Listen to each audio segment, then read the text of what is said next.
Haunted hostel. शहर के बाहरी इलाके में एक पुराना हॉस्टल था जो कभी नामी कॉलेज का गर्व हुआ करता था, पर अब वहाँ जंग लगी खिड़कियाँ, उखड़ती दीवारें और सूनापन था। लोग कहते थे कि इस हॉस्टल में आत्माएं भटकती हैं, लेकिन कई लोग इसे सिर्फ कहानी समझकर नजरअंदाज कर देते थे।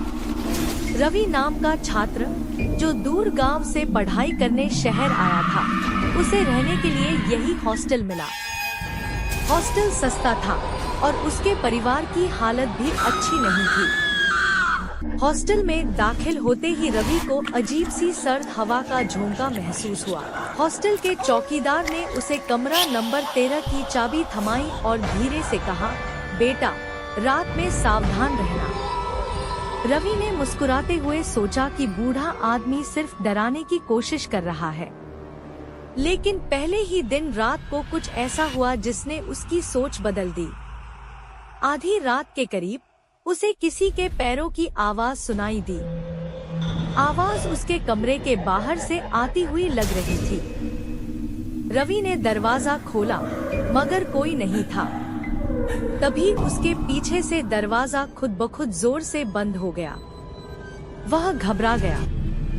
कमरे में पसीने से भीगते हुए उसने देखा कि उसकी मेज पर एक पुरानी डायरी रखी है जो उसने कभी नहीं देखी थी। डरते डरते उसने डायरी खोली।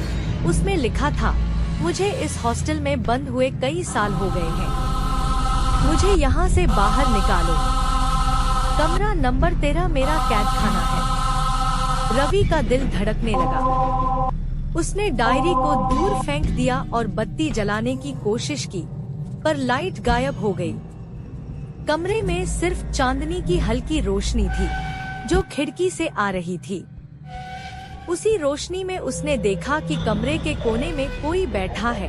एक लड़की, बिखरे बाल, सफेद कपड़े और आंखें जो शून्य में घूर रही थी।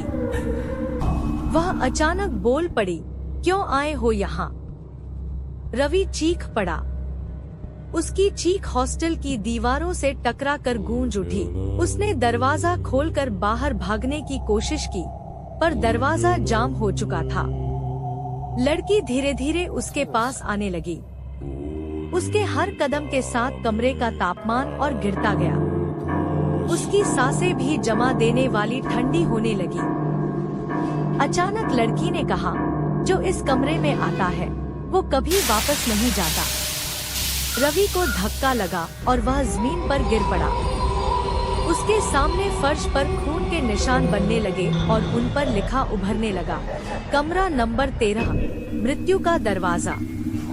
रवि ने हिम्मत कर आंखें बंद की और हनुमान चालीसा का जाप करने लगा।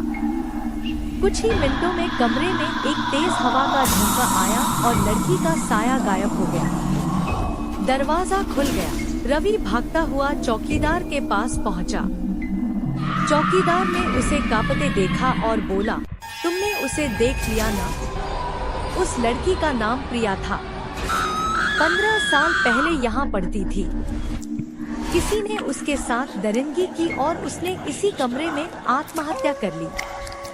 तभी से उसकी आत्मा यहाँ फंसी हुई है। रवि ने हिम्मत जुटाकर पूछा, इस कमरे को बंद क्यों नहीं कर देते? चौकीदार ने कहा, कई बार कोशिश की, पर हर बार कोई न कोई उस कमरे में पहुंच ही जाता है। हॉस्टल के मालिक को लगता है कि कमरे को बंद करने से उसकी कमाई कम हो जाएगी, इसलिए वो सब अनसुना कर देता है। रवि ने उसी रात हॉस्टल छोड़ने का फैसला कर लिया। उसने अपने पिताजी को फोन किया और सारी बात बताई। पिताजी ने तुरंत अगले दिन उसे दूसरे हॉस्टल में शिफ्ट करा दिया। रवि के जाने के बाद हॉस्टल में फिर कोई नया छात्र आया और उसे भी कमरा नंबर 13 ही मिला।